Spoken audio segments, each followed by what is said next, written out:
Hi everybody. I just wanted to show you, as I stated in the little video I created this morning, that I had the 12 blocks of that friendship star quilt done. This is what mine looks like.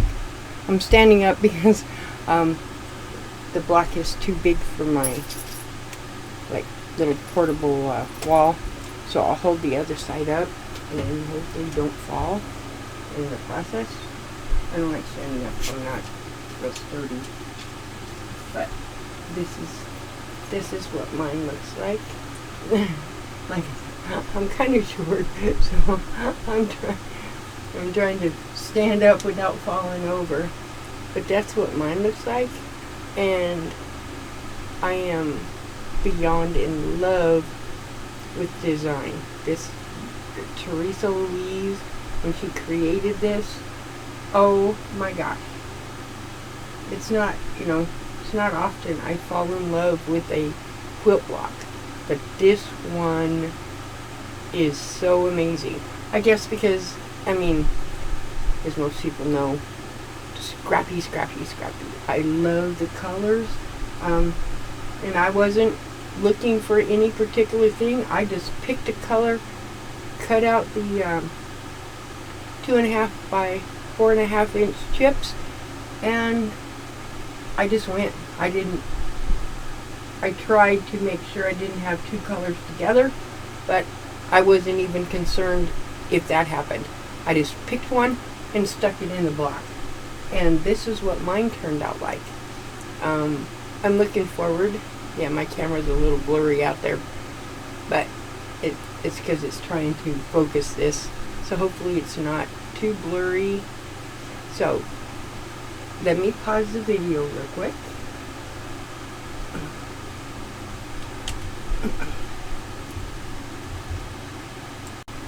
But as you can see, that's what mine looks like.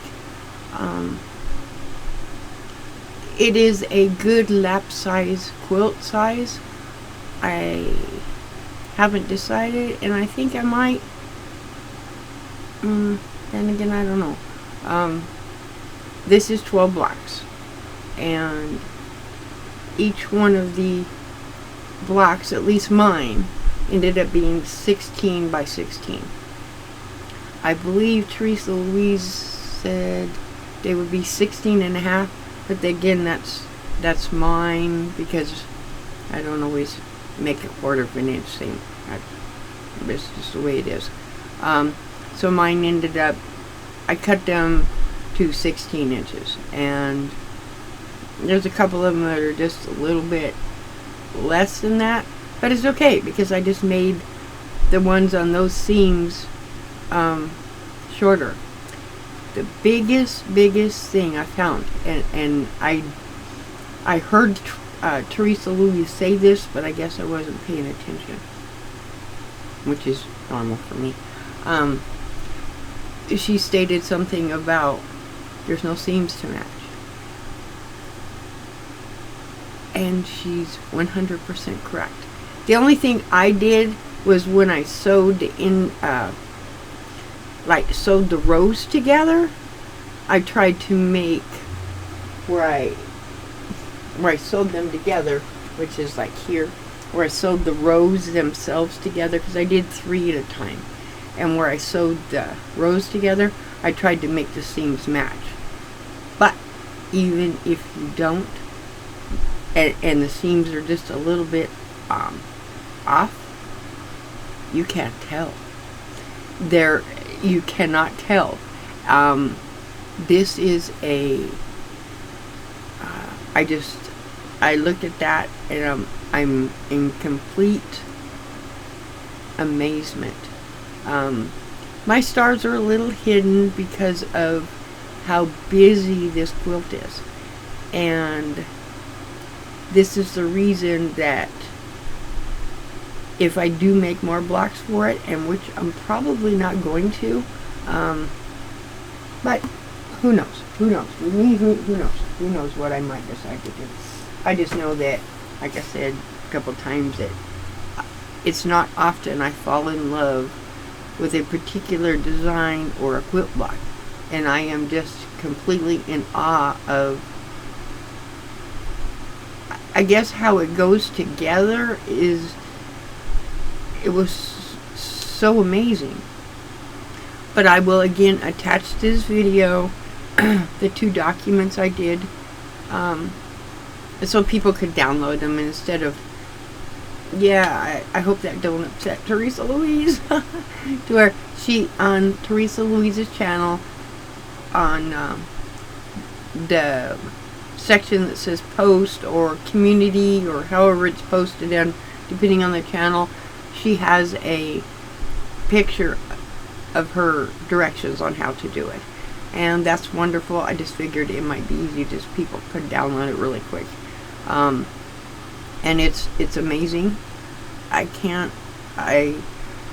then I was watching Jess do the last motor block, which I believe was a sweet pea.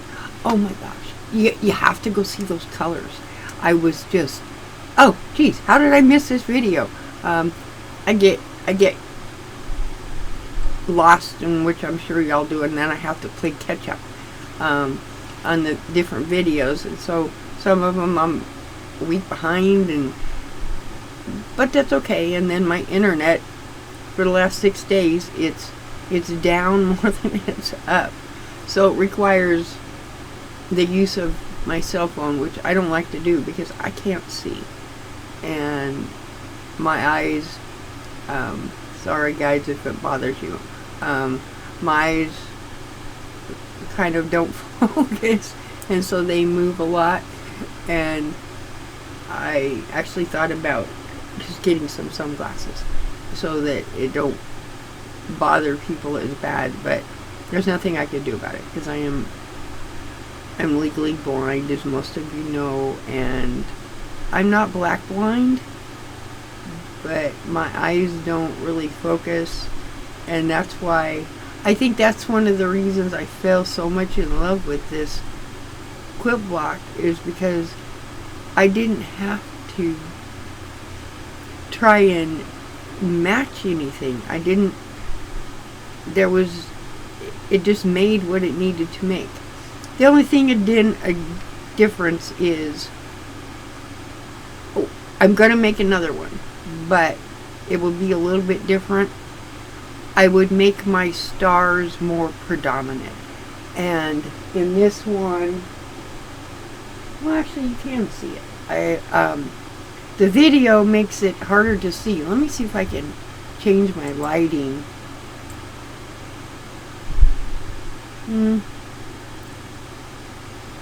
Okay, there. Now, okay, that's better. That's better. You can see them, because when I look at not on a camera, the stars are, they bold out. It's like they flash. And I look at it and I am in complete awe.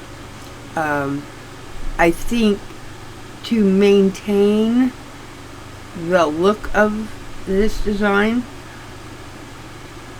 I'm gonna border this one. I'm gonna put a border on it, and I believe I want my border to be dark. More than likely I'm gonna have a black border, and I may do the flange binding white. I'm not positive about that, but more than likely that's what I'm going to do, simply because I want the focus not on the border but on that design itself. And for that one I have to do a little thinking, but I am also going to make some more of these because I want not what I call a pillow sham, which is a pillowcase basically, but it's not open on the end. It's open on the back, and it hides itself, and it goes onto a pillow instead of the block being the pillow. This makes the pillow, and I've always called it a pillow sham. It's probably not really called that, I don't know, but your pillow just fits in it from both sides. Instead of coming in from the end, it opens in the back side, and then the back part of it, one part of it flops over onto another, to where the back is closed, but it still has an opening there. And I thought that would look really cool. Or, as most people do in these, because they are large. I know a 16-inch block is fairly large. So I may just make a small pillow out of it. My backing for this will be scrappy, and it is I call it fabric. It's the fabric I made from sewing a whole bunch of different blocks, scraps, the orphan blocks that most people have. At one time I didn't have them, so I literally started making blocks. They had no purpose. I would only make one, and it's like, cool, now I can say I have orphan blocks. And that's really why I did it. And then I just kept looking at them going, even though I like scrappy, these blocks don't go together. They don't. And I thought, yes, they do, if they are sewn together and put and used on the back of a quilt. Make a perfect backing. And that's what I'm putting on the back of this. And that's also why the reason I'm going to go ahead and I may just do black border without the flange. I haven't quite decided yet. A couple of these blocks are quilted. And that was, like, this one is quilted. I don't know if you can see it or not. This one is quilted. I quilted it before I sewed it to the rest of it. And this is how I quilted it. See, I just put a piece of fleece on the back of it and cut the piece. I wanted to see what it looked like quilted. And all I did was basically quilted the star, and it's done in white. I tried it in black. I didn't like it in black. I tried it in blue. Didn't like it in blue. And yes, I took out those little stitches.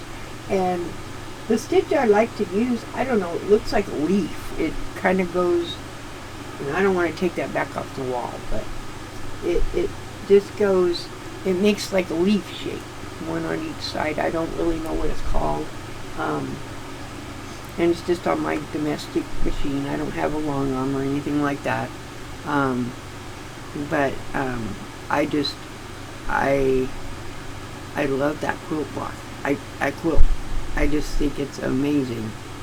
I even thought about if I had a small bed, instead of putting a regular border, I thought about putting a ruffled border. I'm not going to do it on this one because I don't have a bed that small. My bed's a California king, and the other bed upstairs is a queen. It wouldn't fit because the ruffled would go, but it would be if someone wanted to put a ruffled, it's just a ruffle that goes around it. They're pretty wide. They're, probably 10 inches wide, and it just goes over the bed, and the quilt sits right on top, and then these ruffles go on the bed, and then you'll put it's kind of like a top to a bedspread. That's kind of what it looks like, because the one underneath is an actual bedspread, which goes all the way usually to the floor. Or you have I believe it's called a bed sham. Don't get me, I don't know exact. A bed sham goes between the two mattresses, and it comes down, and then the part of it goes to the floor, to where it looks like you've got a complete blanket, or like a really fancy sheet or whatever, and then your blankets go on top, and it looks like it's got ruffles on the bottom. and I believe that's called a bed sham. I think. I don't know. I don't know all the names of this stuff. I just know what it is and what I call it. Then I know what it is. But the other thing I wanted to do is the motor blocks. We have, there's 6 more actual to go, and 2 of them are large blocks and 4 of them are small. I don't know the size of the small ones. I'm assuming they'll be, well, I know I shouldn't say that word assume. I figure maybe they're going to be the 8.5, or just like the rest of them have been. I just don't know if we'll be making 2 or 1 of them. Today I'm going to put together the blocks I have so far and how I'm putting them together. I know what the other 6 blocks look like. I've seen them. Hopefully nobody gets upset because I said that. I will not give away what they look like, nor will I do anything else, because I think the designers that did the motor blocks are beyond. Kind of like TeresaLouise, it's beyond. Or when Jess was so blessed by Jess, she got into making those dresses, and I'm just like, oh, I mean, like, I just like, people are so creative out there. And then Sherry Live showed that flamingo that Amanda did, and I'm like, oh my goodness, wow. So many creative people out there. I guess it just blows me away, and I'm in awe watching, and it's like, I don't think I'm anywhere close to what the creative, artistic, people can take something and turn it into what I would call works of art. It's it's just amazing. I think we have a community that is so wonderful out there. It's beyond. To try and think of everybody out there, and for those that are new to, a channel creation, a suggestion is to go and just start watching the videos, or the channel creators and what they're doing. And it doesn't matter what they're doing, whether they're making model airplanes or making some kind of, there's a guy out there that does, he's in Alaska, and they live off the front, and so they make everything. Or there's another channel, I believe it's a family that owns the business, but what they do is they have already experienced how not to do something, and so he puts videos together on how to do something so you don't have to redo it, from stuff that we can go buy at our local hardware store, or like, Walmart, or some of the stuff I've seen him do, he got from the dollar store. And this is what you put these together like this, because I was watching him put some window screens together. I need to put some screens on my house here, and I was like, I don't want to go buy screens, they're so expensive. So it's like, how can I do it, make them look like they're not just pieces of screen stapled to the wall, which I can't put screens on the inside, they have to actually be on the outside.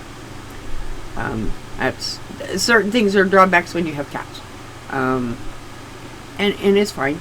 I'm not That is one thing I will not do, is I will not cut my cat's nails.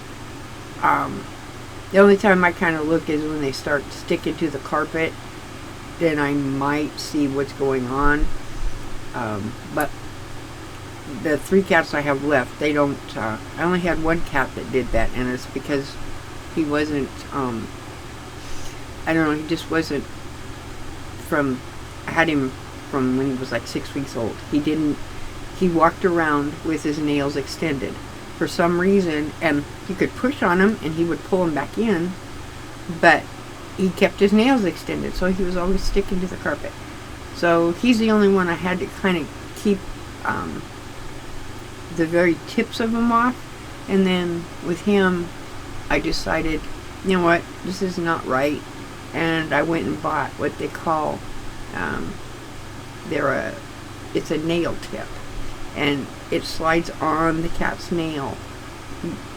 They can get them off, but it slides. They're really hard for the cat to get them off, and they don't. And then he didn't stick to the carpet anymore, but he walked around, you could see these little things, or when he walked on the floor you could hear them. They're like a rubber,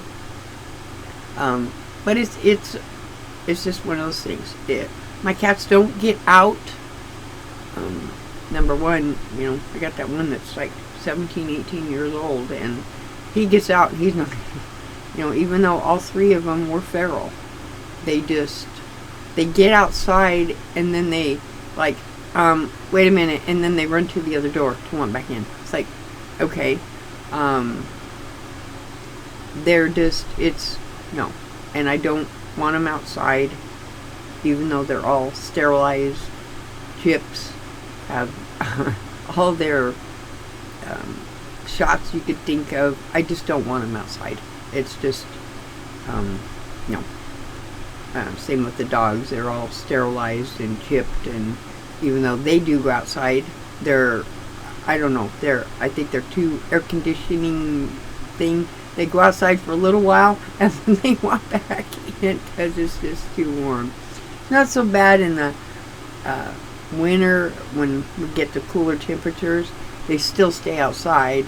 Or the funny one, I mean, southern Arizona does get cool. People don't think it is, but when you're used to that 110, 120 plus degree temperatures, and then the air drops off into the 70s and 80s, the air's cold, and it does feel cold.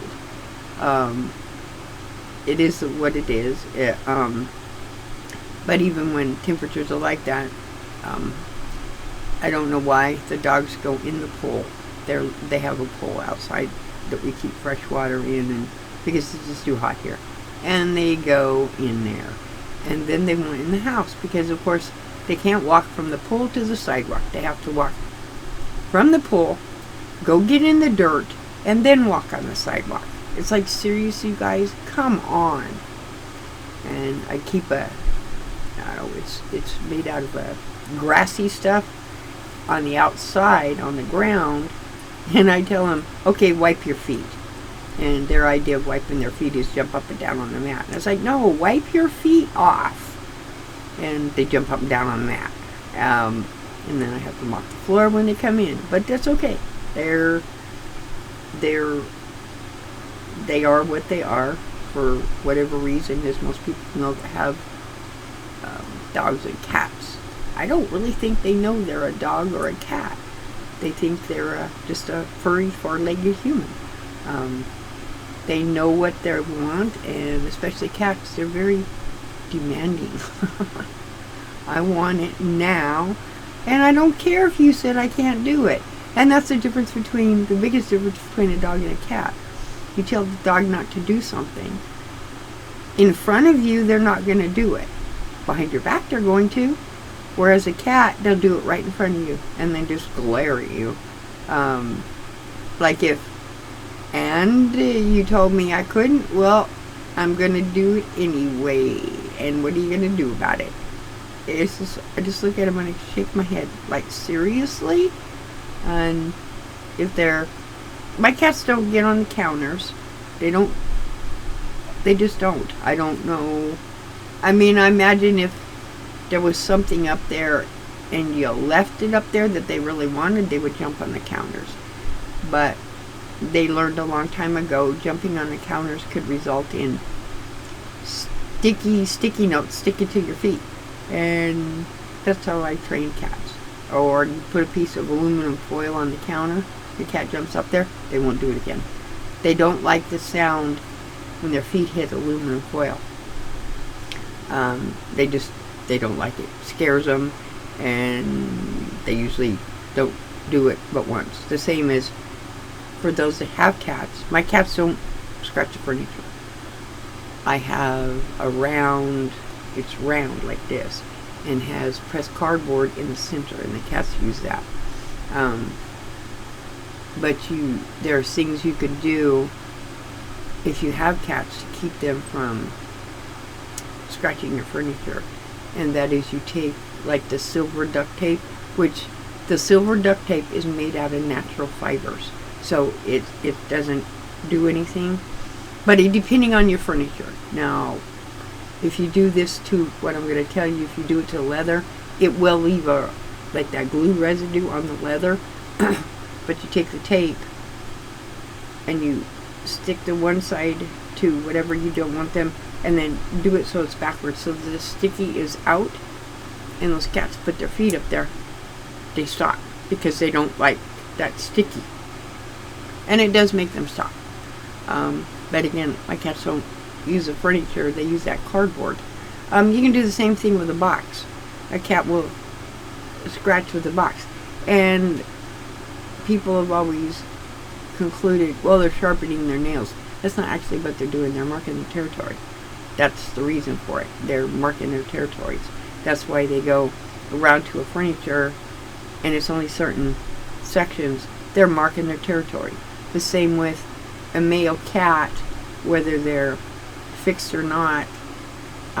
Male cats have like a scent gland right here on their mouths, and that's why they'll rub that one mouth, and they'll like get in on it. They're putting their scent on whatever the next two. Unless like my Maine Coon, and I told him he's going to give himself brain damage. He goes and walks up to something and bangs his head on it. Like literally, when he gets mad, he just walks over to even the wall and just bangs his head on the wall. It's like, cat, you're going to give yourself brain damage. But that's a typical Maine Coon. They don't meow. That's that black and white. Well, he's mostly black. I tell him he has no eyeballs, because where his eyes are, the areas, it's black. And so I always tell him he has no eyes, especially at nighttime, because he has no, and I always tell him he has no eyes, and so he just squints his face and looks at me. It's like, don't look at me, you have no eyes. But that's what I'm up to today, and yeah, I'm gonna go, and I'm gonna put a black border on this. I think it will look good, because I don't want a colored border distracting.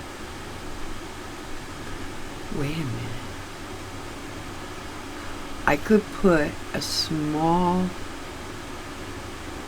that would work, 2.5 inch black border, and that's a way I can make the quilt bigger too. A 2.5 inch black border all the way around, because I'm basically going to put two borders on. 2.5 inch black border is the inner border, and then maybe a 6 inch, or maybe I don't know if I have the colors, a 6 inch, wouldn't be 6. I could put a black border 2.5 inches, and then put a second 2.5 inch border using all the colors that I used in the quilt. Oh, that would look lovely, I think. I don't know. But using all the colors, no matter what size they are, just different sizes, they wouldn't have to be strips or anything. I just use all the colors or just color. I don't know. Or maybe just putting a black border. The quilt is so busy, I don't think I want to put a really colorful border. I think I'm just going to put a, I need a separation though.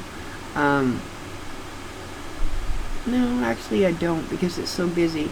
I'm just going to put a, I think just a 5-inch border around the outside, so it makes it a little bigger. And then I actually wouldn't have to put an actual binding. I don't think I'm going to put a binding. I'm just going to sew the back on, and then you just flip it inside out, and then you just top stitch it. And this quilt here, like I said, I showed you that I did quilt a couple of them in there, and you can't tell they've been quilted. So, and because I'm doing my back with scrappy fabric, like scrappy, you're not going to be able to tell it wasn't quilted. Which means it's not going to stay together. I think this, I used to hand quilt, everybody knows, but this quilt I might, oh, that's a good idea, tie it instead of quilting it, and where I would tie it is right in the center of those stars. And you just tie it with, I've used yarn. I prefer using like embroidery floss, because it just looks a little better, and it seems to be a little more secure than yarn. Yarn sometimes falls apart. But I think I will do that. Instead of the quilting, I think I will do that. So, just wanted to show everybody what I was up to now that I've rambled, sorry. And thank you again, everybody, for watching my videos. Please try and find, I know the world right now is kind of noisy and blah blah blah. Try and find something positive in your day. Most people know the positives. I just go out and watch my aquaponics, watch the water go up. It doesn't serve no purpose. Yeah, because I'm going to go plant that grow bed. I don't know if I'll plant it today. I've walked enough. Yeah, I don't do so good walking anymore, which I am so looking forward to the doctor appointment, and hopefully that surgery. I mean, when they do the surgery for about 6 months, I can walk again without excruciating pain, and so I do know what the pain feels like, except I don't take anything to kill the pain. I guess I have a high pain threshold. I don't know. I know it hurts, but it is what it is. So, again, everybody, take care and enjoy your day, and I will see everybody in the chats out there. Talk to you later, everybody. Bye-bye.